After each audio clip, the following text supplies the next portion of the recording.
Yes, guys, how you doing? Welcome back to the Spurs Talk Show. I hope you're all happy and healthy, doing the things you love.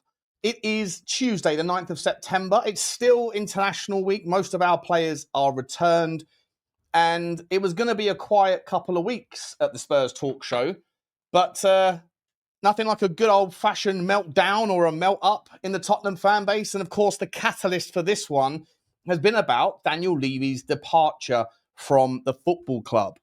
Business as usual was the message from Vinay Venkatesham in his latest released video from the football club. And fan reactions are certainly mixed in a way that I wasn't predicting. I've been on the Spurs 5 last night. If you watched it, you'll know. If you haven't, go and check it out. And usually on that channel, there's a plethora of different opinions, lots of feisty debates, but generally speaking, two or three of the panelists feel a certain way about our owners, and I'm sort of represented as feeling the opposite. And yet it felt like last night I was the one who was calling BS on a lot of the narrative that the club is trying to push right now with regards the chronology, the timeline of events that have happened over the last year, maybe going back 2 or 3 years with regards Daniel Levy's eventual departure, but the story starting with his request, his push, his notifications to the fans that we are looking for investment, not a full sale.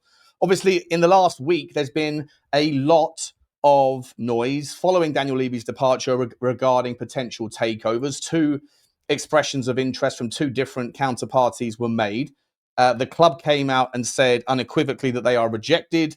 And as a consequence of the rules regarding takeover policies, they have 28 days to put up or shut up, essentially, to come out and clarify whether they do intend to make a formal bid, even though the club have said that the club isn't for sale.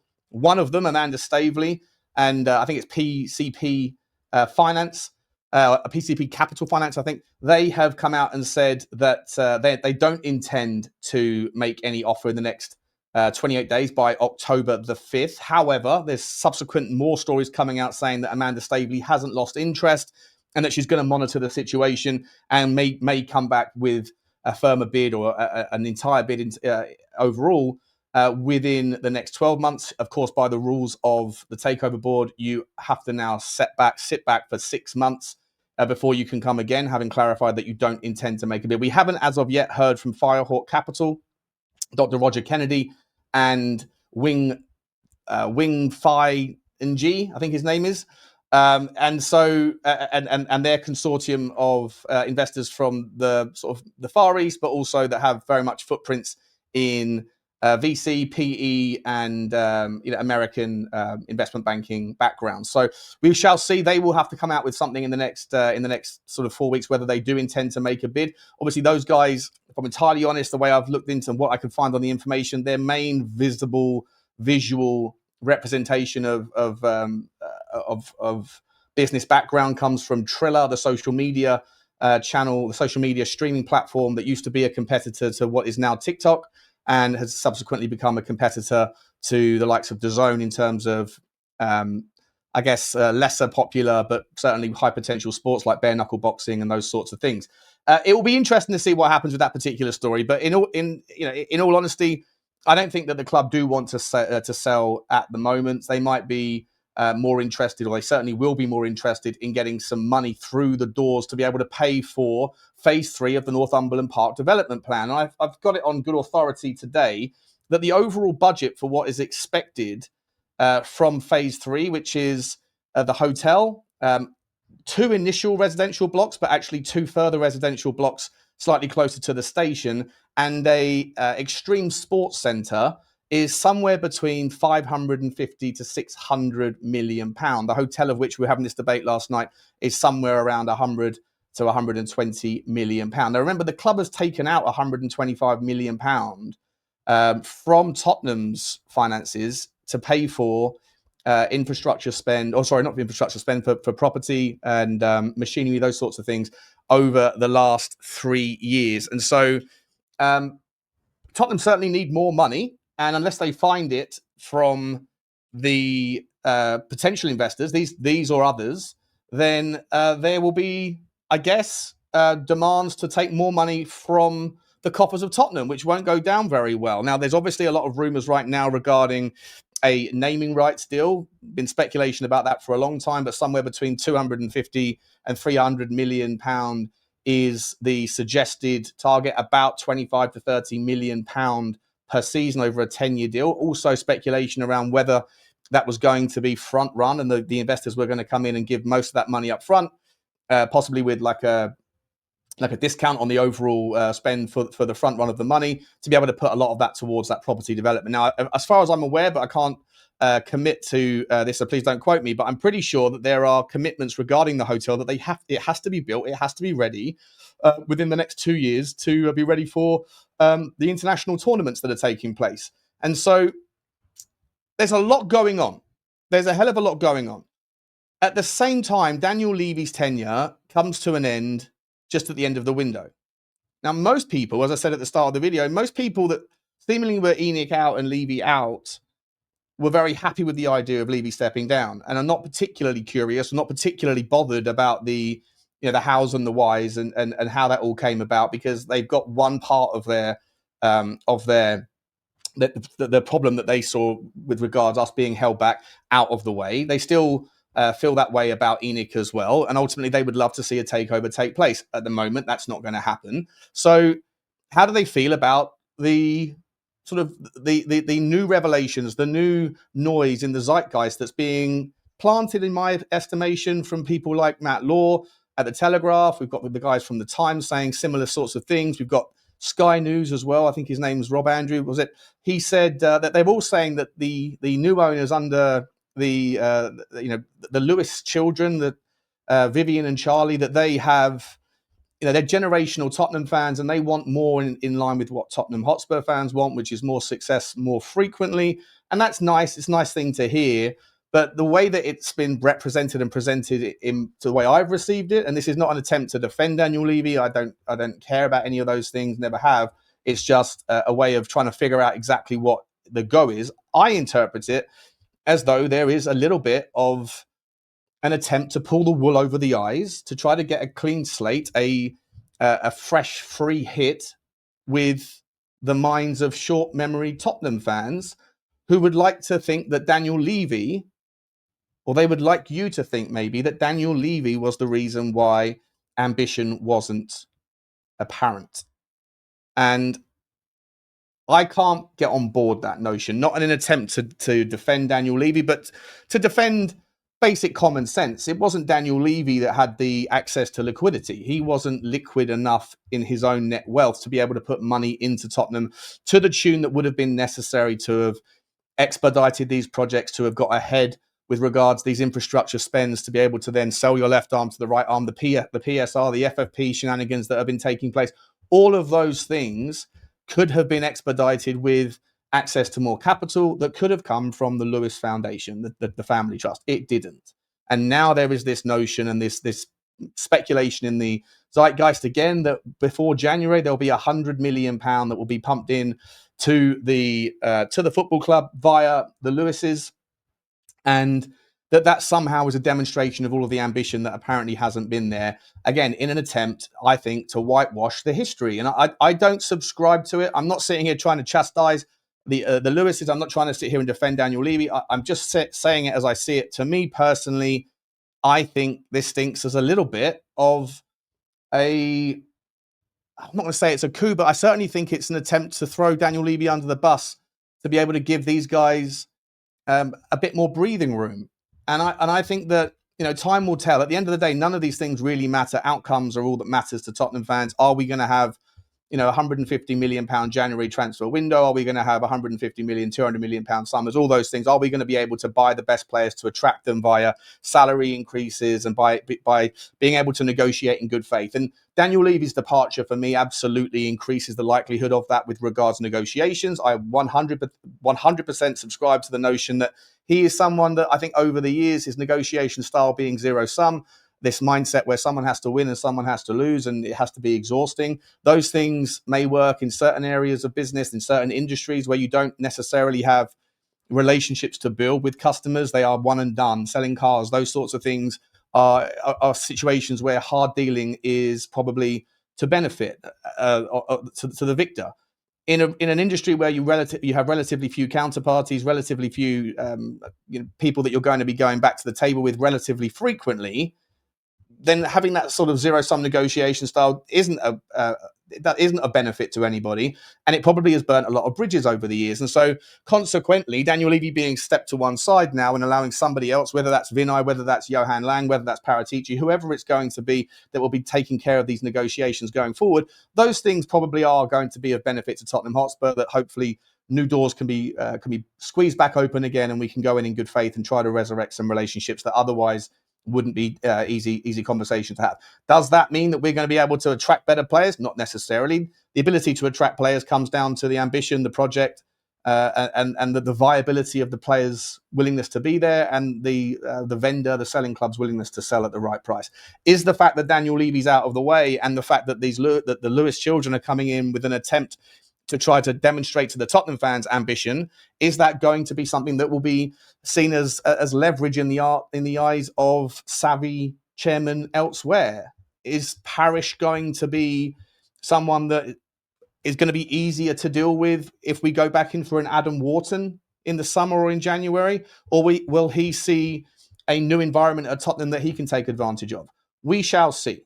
Same goes for anybody else that we're attempting to get. And again, all of the stories today are pushing out these narratives that Tottenham are looking for Morgan Rogers in January, an 80, 90 million pound bid there, or an Adam Wharton, 100 million pound transfer kitty, plus what we didn't spend in the summer. All of these things sound great on paper, but is it lipstick on a pig?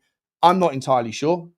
But my suggestion, my gut instinct tells me that it doesn't stack up. The chronology of the events, guys, doesn't make any sense to me. If Daniel Levy was aware that he was going to be pushed to one side, why is the story being represented that it was a new piece of information that Daniel Levy wasn't even aware of until hours before the announcement? That's the story that the Times have put out. Again, the Times could be just doing their thing for clickbait, putting 2 and 2 together and getting 5. Whatever. I'm very much open-minded to the idea that the journalists don't know what they're doing, or do know what they're doing, but doing it in a disingenuous way. When you look at the various reports that are out there, and the fact that Vinay himself came out and said he was surprised, he's only been working with him for 3 months. He assumed to be working for a lot longer. All of these things are telling a narrative that Daniel Levy was pushed aside at the end of the window, just before these 2 bids apparently came in.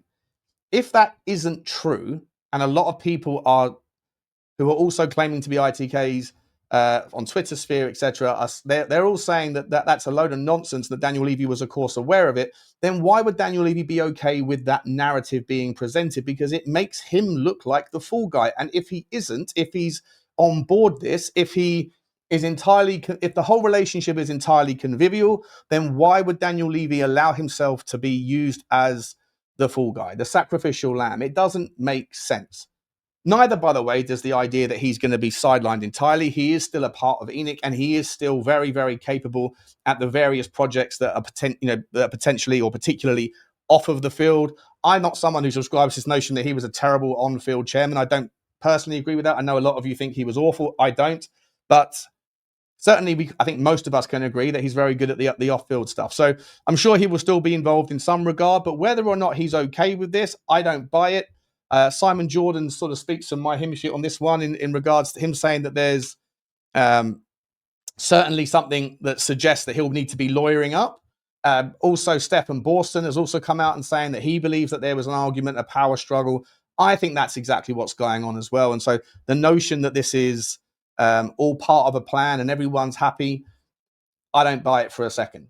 Just because there's upheaval, just because there's unhappiness and dissatisfaction amongst people, though, are they going to sort of cut their nose to spite their face in regards letting the whole thing blow up behind the scenes? I'd be very surprised if that was the case. Daniel Levy still has, 25% ownership, generally 29% in ENIC, I think, and therefore 24% of Tottenham. Is he going to sort of blow up and walk away? I don't think so. I think he's still waiting for his payout, but it will be interesting to see if there is a minority investment into the football club, at what stake, at what stage, who from, and where does that money come from? Does it come from Daniel Levy, his side? Does it come from ENIC, from the other side of ENIC? those things can be figured out in the negotiations. And essentially, what is that money going to be used for? If they still need £500 million, give or take, to finish phase 3 entirely, and 2 of those residential blocks are for a later date, so that's not the initial part, but £100 million is certainly the estimated overall cost for the hotel, which it does need to be completed within 2 years. Then that investment has to come pretty soon, doesn't it? And I'm expecting to hear very much something with regards either a sponsorship deal or a minority investment. For what it's worth, the fact that Amanda Staveley has walked away from and said that their consortium have no intention of making a formal bid right now, that doesn't mean that they can't get involved with a 10% or a 5% or 15%, anything like that. They can come in a minority investment. Those rules around 6 months sort of quiet time are only in place for full takeover offers. And as I say, we are still waiting to hear from Roger Kennedy and Firehawk and Wing Fi and see whether or not they make a move. I'd be very surprised if we were going to be if any of us should be really interested in those guys taking us over, with the exception of the reality that they are based more in America. They have that footprint, and I've spoken to you guys before about the overall NFL, the movement there with Whiteweb's part of that phase 3 development also includes an NFL training pitch. And if you zoom out a little bit and see that potentially a London franchise will come in the next 5 years or so, and look at the valuations of the NFL teams around the world, in America, all 32 teams essentially have a valuation between something like $12.5 billion for the Dallas Cowboys. I think at the bottom end of the pile, I think it's the Arizona Cardinals that have a valuation of $5.5 billion. So all 32 teams are valued more than Tottenham Hotspur. And Tottenham Hotspur's revenue is higher than about nearly half of the NFL teams. And so you can see from that perspective, the optics of looking in there, what could be possible for someone that had the money and was looking to try to take advantage of an NFL situation. The valuation metrics could jump very easily. And you can also see the other catalysts in the Premier League, like, for example, international games. That will be a thing that will happen in the next few years. We've just seen Barcelona have had their first international game approved. They'll be playing in Florida this season, 1 game. That will be the start of a sliding scale that will increase revenues for all teams, and eventually it will come to the Premier League as well. On top of that, of course, you have the Netflix for sports, future revenue from the media rights deals that will, triple or even quadruple what the clubs are currently making from Sky and TNT and those sorts of things. So the catalysts for amplification in revenues are everywhere, and there is obviously a keen eye from American money that would like to come and be a part of that NFL story. Whether or not the particular Firehawk Holdings consortium are the people, I would say probably not, because their only visual thing that we can look at is a very, very immature and, frankly, I think like a little bro of the zone that themselves are not particularly impressive. If it wasn't for the fact that they got $1 billion investment from Saudi PIF, I think it was, in order to host the Club World Cup or to stream the Club World Cup broadcast rights. Apart from that, the zone and obviously Triller to a much smaller extent. Those companies, they're trying to swim in a very, very big pond, and they're relatively small fish at this stage. So I'm not that impressed with what I've seen from those guys to think that they're the people to come in and take Tottenham to the next level. If the argument is that Daniel Levy wasn't good enough to take us from $3.5 billion to $7 billion, then are we really going to get on board these people that have only generated, I think Triller's only generated $50 million in revenue, I think, last year, something like that. I could be wrong, but that's what I remember reading. So, if we're looking for someone to come in to kind of to take the reins that knows how to take us to that next stage, I'm not sure going in that direction would be the right one, but time will tell. Time will tell. I just believe, guys, that the story that's being put out there is an attempt for the Lewis children to come in and bide themselves some time to pretend like everything that's happened in the past, any frustrations, it wasn't down to them. And, these gestures of them coming to the West Ham game, I mean, I'm not sure what that's supposed to represent. If Daniel Levy was not given any credit for being at every game, why would them turning up for 1 game against West Ham and having the intention to be there every game, what does that even mean? No one really cares whether you're at the game or not. What they do care about is who's running the football club. Are they getting the ambition via the checks? Are they able to satisfy what the manager needs to be able to reach the ambitions and the expectations of the board and the fans? And I'm sorry, but £100 million doesn't move the needle. And making out like Daniel Levy somehow was the reason for any frustrations in the past when he didn't have the access to the liquidity to move that needle, but the Lewises did, and they didn't use it. To me, I smell a rat. I'm pretty unimpressed. And to that note, by the way, everyone tells me that Vinay is this master communicator, and that the PR at Arsenal is far better. And so expect brilliant communications. I've got to be honest, of the communications that I've seen thus far, very unimpressed. Very unimpressed with the answers, very unimpressed with the editing, and it all looks a little bit too polished and doesn't answer any of the questions that people really want answered.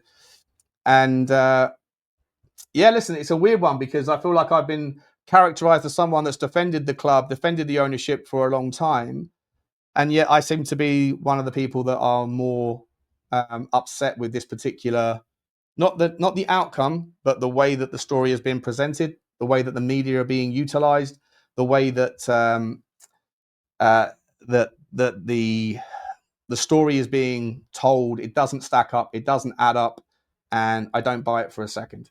But we shall see. More to come on this one, and expect some certainly some investment news, some sponsorship news, and a clarification from Firehawk Holdings within the next 28 days for sure on that last piece. There has to be money coming in because there's a lot of things to pay for. But £100 million, is that really going to make everybody go, okay, the king is dead, long live the king? I don't know.